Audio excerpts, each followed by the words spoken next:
지금 우리나라는 전 세계가 주목하는 국가가 되었습니다.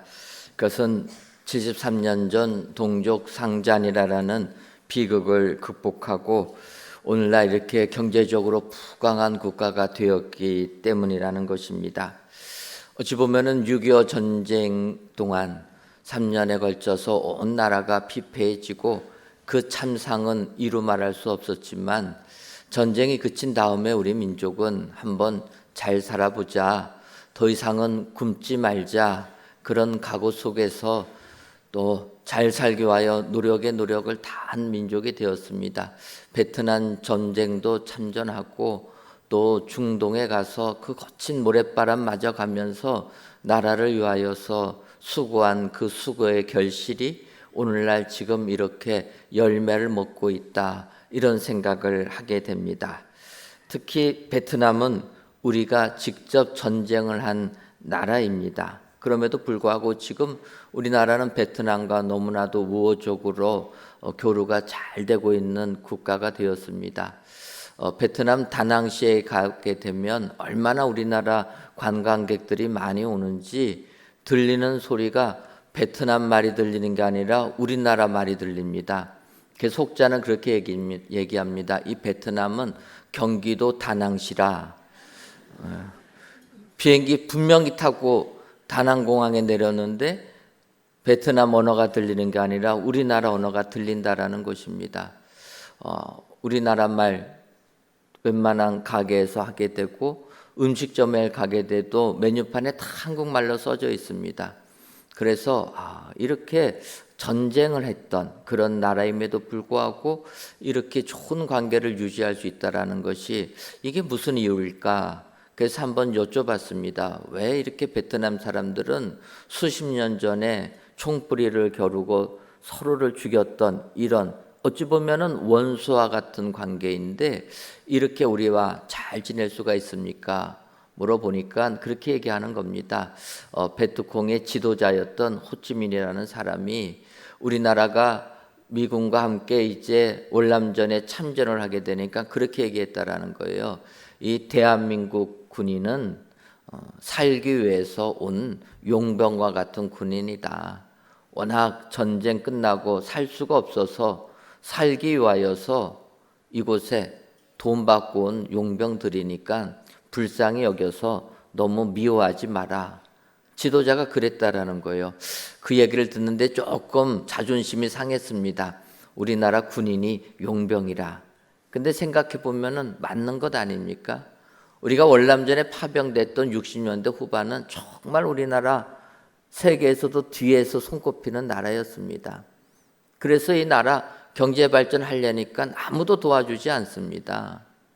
여러분 그렇지 않습니까? 우리가 은행에서 융자를 받으려고 해도 담보물이 있어야지 돈 빌려주지, 담보물 없으면 돈도 못 빌리는 겁니다. 우리나라 전쟁 끝나고 아무것도 없으니까 빌려주질 않습니다. 그럴 때 어떡합니까? 나라가 잘 살아야 되니까 사실은 청년들의 목숨값하고 바꿔서 월남전 파병을 간 것 아닙니까? 그 당시 우리나라 북한하고 휴전해서 전방을 지킬 때 그 군인들이 쓰던 총들은 애만소총이라고 하는 소총 가지고 휴전선 지키던 시기입니다. 그 애만소총은 2차 세계대전 때 사용하던 총으로 총알 한 방 놓고 쏘고 한 발 놓고 쏘는 총입니다. 그런 총 가지고 전방을 지켰다라는 거예요. 그런데 우리나라 군인들이 베트남 전쟁에 참전하다 보니까 미군은 M16이라는 반자동 소총을 쏜다라는 겁니다. 그 얼마나 이 소총이 능력이 좋습니까? 이거 미군한테 달라고 하니까 미군은 안 줍니다. 그래서 우리나라는 어떡합니까? 미군이 베트콩들한테 M16 뺏기면 우리는 베트콩들 사로잡아 갖고 그 M16 뺏었다라는 거예요. 미군은 물자가 많으니까 목숨이 더 중요하지 무기는 별로 관심 없습니다. 그러니까 전쟁하다가 조금 불리하면 총 버리고 도망가는 거예요. 그거를 베트콩들이 획득한 거 우리는 어떡합니까? 못 하나도 귀한 시절 아닙니까? 다 뺏어버리는 거죠. 그래갖고 처음에는 미군에 줬다고 합니다. 그런데 미군 줘봤자 미군은 또 뺏기는 거예요. 그러니까 그 다음부터 우리나라는 어떡합니까? 뺐으면은 전방으로 보낸 겁니다. 그래서 그 월남전을 참전하면서 우리나라 휴전선에 애만 소총이 사라지고 다 M16으로 바뀌었다라는 거예요. 이처럼 우리나라 자주국방에도 큰 역할을 한 게 월남전 참전이라는 것입니다. 또 그것이 끝나고 나서는 어떠합니까? 돈 벌기 위해서 많은 젊은이들이 중동 가지 않았습니까? 그 뜨거운 모래바람, 거기서 중동에 가서 얼마나 건설일에 힘썼습니까? 저희 교회 성도님 중에서는 그 당시 그렇게 중동에 가서 죽도록 고생하고 나라 위해 선신하신 분들 지금도 우리 교회에 많이 계십니다. 그런 분들의 피와 땀의 수고가 지금 우리나라를 만들게 된 줄 압니다. 여러분, 우리가 6.25 전쟁이라는 것이 우리에게는 큰 시련이었지만 그 시련을 극복하니까 시련이 시련으로 끝나지 아니하고 우리에게 행복을 주는, 기쁨을 주는 계기가 된 줄 믿습니다. 이것은 우리나라뿐만 아니라 우리의 믿음 생활도 마찬가지인 줄 압니다. 이제 오늘 사도행전 8장 4절부터 8절 그 부분 중에서 8절 마지막 절을 보게 되면 이렇게 기록되어 있습니다. 그 성에 큰 기쁨이 있더라. 큰 성에 큰 기쁨이 있었는데 사실 사마리아 성은 기쁨이 있을 성이 아니다라는 것입니다. 왜 그렇습니까? 사마리아 성은 북이스라엘의 중심 도시였습니다. 그런데 북이스라엘의 중심 도시가 아수르에 멸망을 당하게 되고 그 사마리아 지역은 아수르라는 그 이긴 나라에서 이민 정책을 씁니다. 그러니까 아수르 국민들을 다 사마리아 성에 이주하게 해가지고 그 곳에 같이 정착하게 하게 되니까 그 땅이 졸지에 혼혈족이 돼버렸다는 것입니다. 혼혈족이 된 것, 그것은 뭐 그렇게 나쁘다고 할 수 없는데 문제는 신앙도 합쳐지고 말았다는 거예요. 하나님을 섬기던 이스라엘 백성들이 아수르가 섬기는 이방신을 섬기게 되고 말았다는 것입니다. 그것을 남유다 사람들이 보고 경멸했다는 거예요. 너희들은 하나님 믿는 신앙을 저버린 자들이라. 그래서 남유대인들, 유다 사람들은 사마리아 사람들과 상종도 하지 않았다라는 거예요. 같은 민족인데 너희들 신앙 다 팔아먹기 때문에 인정하지 않았다. 그런데 오늘 말씀 보게 되면 그러한 사마리아 성, 이스라엘 백성들, 유대인들이 무시하고 경멸했던 그 사마리아 성에 복음이 들어와서 그 성에 큰 기쁨이 임하게 되었다. 여러분, 세상에서 조롱받고 세상에서 멸시받는 자들에게도 하나님께서는 큰 기쁨을 주실 줄 믿습니다. 내가 오늘 속한 장소가 세상에서 인정받지 못하고 조롱당한다 할지라도 하나님께서 은혜를 주시면 그 고난이 오히려 축복이 될 줄 믿습니다. 오늘도 사마리아 성에 큰 기쁨이 임했다라는 말씀, 그 말씀을 기억하시고 여러분들의 삶 가운데 큰 기쁨이 임하시기를 주님의 이름으로 축원합니다. 그렇다면 사마리아 성처럼 큰 기쁨이 있는 성이 되려면 어떤 역사가 임해야 합니까? 먼저는 복음 전파가 있어야 합니다. 오늘 본문 사도행전 8장 4절과 5절을 보면 그 흩어진 사람들이 두루 다니며 복음의 말씀을 전할 때 빌립이 사마리아 성에 내려가 그리스도를 백성에게 전파하니 이렇게 말씀하고 있습니다. 빌립 집사님이 사마리아 성에 내려가서 복음을 전파했다라는 것입니다. 그런데 이 구절 중에서 먼저 생각할 것은 4절 앞부분입니다. 그 흩어진 사람들이 복음을 전했고 마찬가지로 빌립 집사님도 사마리아 성에 가서 복음을 전했다라는 것입니다. 그러면 이 사람들은 왜 흩어지게 되었습니까? 그것은 그 앞부분, 사도행전 앞부분을 보면 알 수가 있습니다. 우리가 아는 대로 주의 제자들 마가의 다락방에서 성령 강림의 역사를 받았습니다. 그래서 그들이 나가서 복음을 전하니까 특별히 사도 베드로가 복음을 선포하니까 3,000명, 5,000명이 회개하고 돌아왔다라는 거예요. 그래서 예루살렘 교회는 부흥 성장을 이루게 됩니다.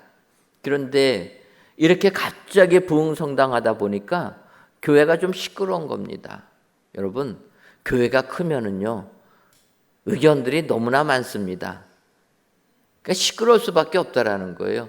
여러분, 저희 교회 다니면서 이상한 얘기 들어도 교회가 크니까 그런가 보다 이렇게 이해하시기를 바랍니다. 초대 예루살렘 교회부터 그랬다라는 거예요. 그래서 사도들이 어떻게 합니까? 이래 갖고는 안 되겠다. 주의 교회 행정적인 일은 일꾼 뽑아서 사고, 이 사도들은 오로지 기도하는 일과 말씀 전파하는 일, 말씀 사역에만 우리가 감당을 해야 되겠다 해서 7 집사님을 피택하게 됩니다. 아시는 것처럼 성령과 지혜가 충만하여 칭찬을 듣는 7 집사님을 피택했다라는 거예요. 근데 여러분, 성령이 충만하면 나가서 복음 전하는 것 아닙니까? 교회 일 하라고 했지만 교회 일도 하면서 그들이 복음을 전하게 되었다라는 거예요. 사도행전 6장 8절을 보면 스데반이 은혜와 권능이 충만하여 큰 기사와 표적을 민간에게 행하니 이렇게 얘기합니다. 그러니까 유대인들이 스데반 집사님을 시기했다라는 거예요. 시기해서 결국은 돌을 던져서 죽였다 얘기합니다. 그러다 보니까 그 여세를 몰아서 예루살렘 교회까지 핍박하게 됩니다. 그래서 사도행전 8장 앞부분을 보면 그래서 예루살렘 교회가 그들의 핍박을 피하여서 사도들을 제외하고는 다 흩어졌다라는 거예요. 예루살렘 성도들이 다 흩어졌는데 오늘 성경을 보니까 그 흩어진 사람들이 두루 다니며 복음을 전했다. 그리고 그 가운데 빌립 집사님은 사마리아 성에 내려가서 복음을 전했다라는 것입니다. 사실 예루살렘 교회에 핍박이 일어나지 않았더라면 예루살렘 성도들은 온 세상에 나가서 복음을 안 전했을 것입니다. 유대인들은 선민의식이 있다라는 거예요. 그래서 예수님을 믿었지만 자기들이 생각하고 있는 그 생각에 사로잡혀서 그냥 예루살렘에만 있었을 것입니다. 그런데 그들의 생각과 다르게 핍박이 일어나서 그들이 흩어질 수밖에 없었고 흩어지다 보니까 빌립 집사님은 이방인 또 인정도 안 하는 사마리아 성까지 와서 복음을 전하게 되었다라는 것입니다. 여러분, 우리가 세상 살다 보면 이런 일이 얼마나 많이 있습니까? 저는 이 구절을 보면서 너무나 이 초대 예루살렘 교회가 우리가 경험했던 것과 너무나 유사해서 마음이 뭉클해졌습니다. 여러분, 우리 교회가 그렇지 않습니까? 주의 일 하나님 섬긴다고 했는데 어쩔 수 없이 우리가 교회를 떠날 수밖에 없는 상황이 되었다라는 거예요. 우리가 눈물로 교회를 떠날 때 얼마나 상심이 됐습니까?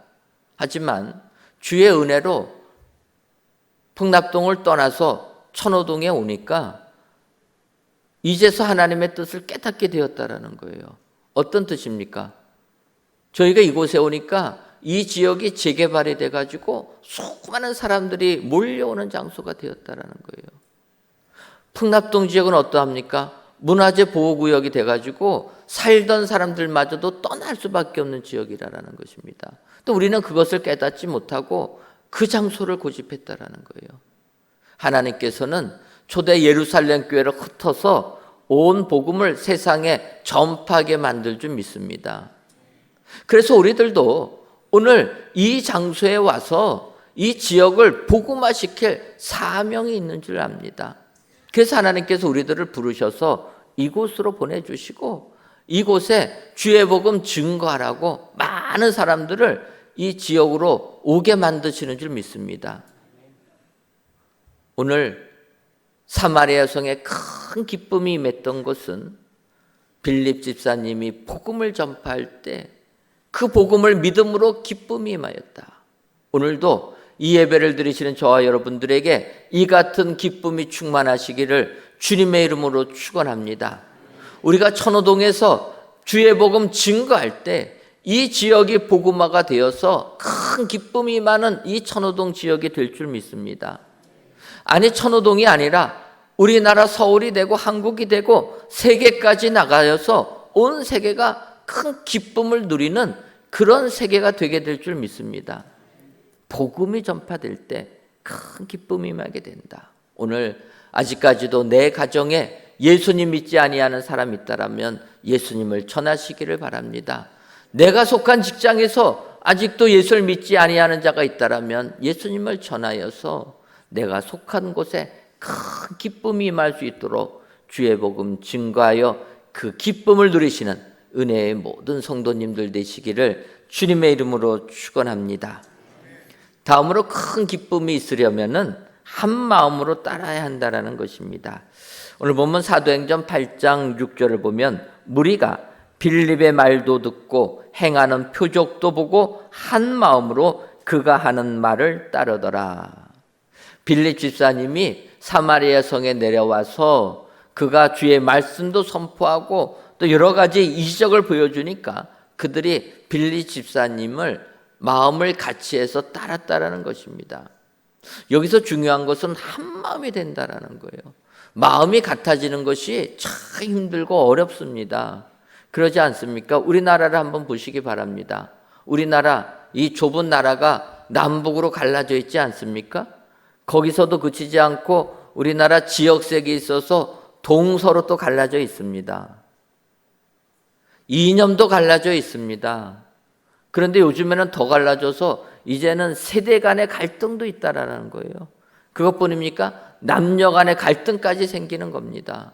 너무나 많이 갈라지는 거예요. 나라의 기쁨이 넘치려면 하나가 돼야 되는데 어렵다라는 거예요. 그것은 이스라엘 백성들도 마찬가지입니다. 여러분, 다윗 왕이 되기 전에 사울에게 핍박을 받습니다. 그래서 다윗은 더 이상 그 땅에 살 수 없어가지고 블레셋 나라로 망명을 가게 됩니다. 망명을 가서 시글락에서 잘 살고 있는데 문제는 블레셋 나라와 이스라엘 나라가 전쟁을 하게 되었다라는 거예요. 그때 아기스 왕, 블레셋 나라 아기스 왕이 다윗에게 얘기합니다. 지금 우리나라가 이스라엘 나라와 전쟁을 하게 됐으니까 너 참전 같이 좀 해라. 도와달라 부탁합니다. 그 부탁을 받은 다윗은 참 난감한 상황입니다. 블레셋 왕의 부탁을 어길 경우에는 그들이 자기를 의심할 텐데, 그렇다고 해서 또 블레셋 왕의 그 부탁에 응해서 전쟁을 하게 되면 자기는 이스라엘 나라의 왕이 될 사람인데 이스라엘 백성을 죽이는 역할을 하게 되니까 이걸 어떻게 될까 난감하게 생각하고, 하지만 기도하고 어쩔 수 없이 같이 함께합니다. 그런데 하나님께서 역사하시는 걸 보게 되면 그때 블레셋 왕 아기스가 아니라 그 신하들의 마음을 흔들어 놨다라는 거예요. 신하들이 아기스에게 얘기합니다. 왕이여, 당신은 다윗을 믿고 전쟁터에 같이 가자고 했지만 우리는 못 믿겠습니다. 만약에 다윗이 전쟁터에 가서 우리를 반역하게 되면 앞에는 사울 군대가 있고 뒤에는 다윗 군대가 공격하면 우리는 도간에 든 쥐 모양이 됩니다. 우리는 다윗과 함께 할 수 없으니까 다윗을 돌려보내십시오. 그 말에 아기스 왕은 어쩔 수 없이 다윗에게 가서 부탁을 합니다. 다윗, 오해하지 말고 들어라. 나는 너를 믿어서 같이 전쟁에 참여하려고 했는데 내 신하들이 너를 믿지 못하겠다고 하니 너는 어쩔 수 없이 그냥 고향으로 돌아갔으면 좋겠다 이야기합니다. 사실 다윗이 바라던 바 아닙니까? 여러분, 어떻게 할지 모를 때 정말 오도 가도 못하는 그런 꽉 막힌 상황에 처했을 때 하나님께서 역사하시면 이런 역사 주실 줄 믿습니다. 이런 상황이 되니까 오히려 다윗은 큰 소리 치면서 돌아갔다라는 거예요. 왕이여, 나는 함께 하려고 했는데 당신이 가라고 하니까 내가 갑니다. 자기 속마음은 아니지만 그렇게 얘기하고 돌아갔다라는 거예요. 하나님의 역사하시면 이렇게 해줄 줄 믿습니다. 그러니까 여기까지 끝나면 참 해피엔딩으로 잘 끝날 텐데, 그리고 시글락에 와보니까 그 시글락에 있던 다윗의 아내, 군인들의 아내와 자녀들이 아말렉 군대가 쳐들어와서 다 끌고 갔다라는 거예요. 그때 다윗의 군인들의 마음이 나눠졌다라는 겁니다. 사실 다윗과 함께한 600명의 군인들은 오직 다윗만 보고 블레셋 땅까지 함께 했던 사람입니다. 마음을 같이해서 갔는데 자기의 아내와 자식들이 다 포로로 잡혀가니까 그때 마음이 나눠졌다라는 거예요. 사무엘상 30장 6절을 보면 백성들이 자녀들 때문에 마음이 슬퍼서 다윗을 돌로 치자 하니 다윗이 크게 다급하였으나 그의 하나님 여호와를 힘입고 용기를 얻었더라. 한 마음으로 움직이던 그들 시련이 닥치니까 마음이 다 나눠져서 다윗을 죽이려고 했다라는 것입니다. 이때 다윗이 기도하니까 하나님께서 얘기하십니다. 아말렉 추격하면 너가 따라갈 수 있고 그들을 물리쳐서 사로잡혀갔던 너의 부인, 자녀들을 다 데리고 올 수가 있다. 그래서 다윗이 쉬지도 못하고 아말렉을 뒤쫓아갑니다. 가다 보니까 200명 정도가 지쳐서 더 이상 못 가겠다고 하는 거예요. 이스라엘과 전쟁하던 거기서부터 돌아왔는데 쉬지 못하고 또 밤새도록 달려가니까 체력이 안 되는 200명이 포기한 겁니다. 그래서 다윗은 200명 가지 마라 해놓고 나머지 갈 수 있는 400명만 데리고 아말렉을 3일 동안 추적합니다. 그리고 나서 아말렉 군대를 만나게 되었고 새벽부터 그들을 쳐가지고 그들을 무찔렀다라는 거예요. 그렇게 해가지고 이제 모든 전리품들 또 사로잡혀갔던 그들의 아내, 자녀들 다 이끌고 돌아오는데 도중에 체력이 안 돼서 못 갔던 200명이 그들을 맞이합니다. 그때 400명이 그렇게 얘기하는 거예요. 왕이여, 이 200명은 전쟁에 함께하지 못했으므로 이들에게는 전리품을 주지 말고 이들에게는 사로잡혀갔던 자녀와 아내만 줍시다. 그렇게 얘기했다라는 거예요. 그 전까지는 600명이 한마음 되었는데 막상 이렇게 되고 전리품을 얻게 되니까 200명 생각하지 않았다라는 것입니다. 이때 다시 얘기합니다. 아니다라는 거예요. 그들은 우리와 마음을 같이 해서 여기까지 움직였는데 체력이 안 돼서 못한 것뿐이니까 이들에게도 똑같이 배분해 줘야 된다.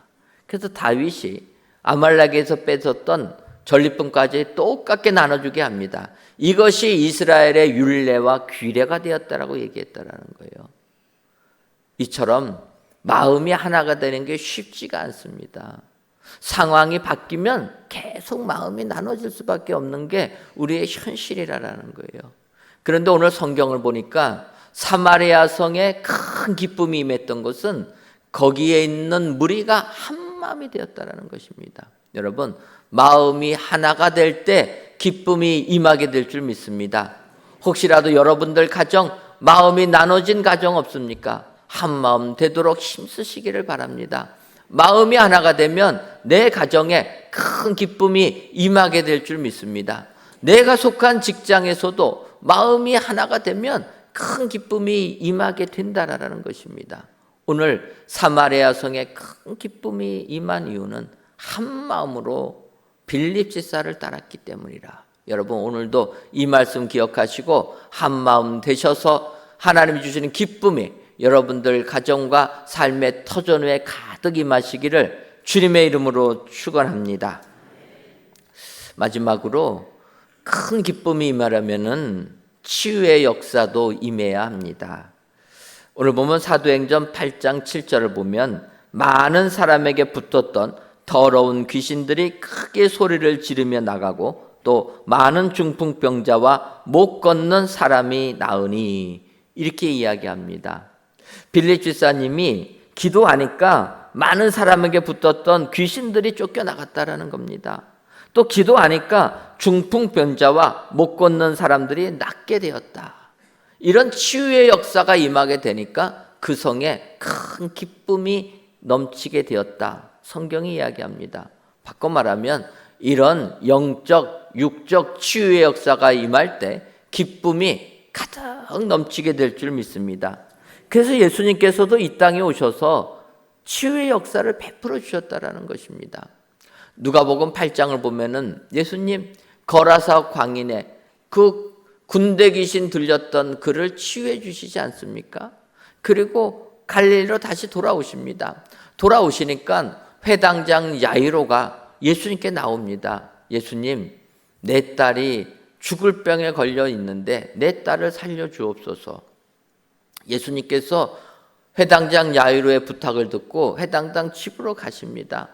근데 집으로 가시는 도중에 많은 사람들이 예수님께 몰려오게 되었고, 그 중에는 12회를 혈류증으로 알던 여인이 예수님을 붙잡지 않습니까?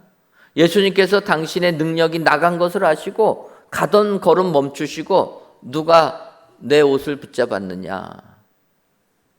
숨기지 못함을 알고 여인이 나와서 얘기하지 않습니까? 주님, 제가 혈류증으로 12년 고생하는데 예수님 옷자락만 만져도 내가 나을 줄 알고 만졌습니다. 그때 예수님께서 너가 구원을 얻을 것이다, 치유를 선포해 주지 않습니까? 예수님은 이렇게 치유해 주신다라는 거예요.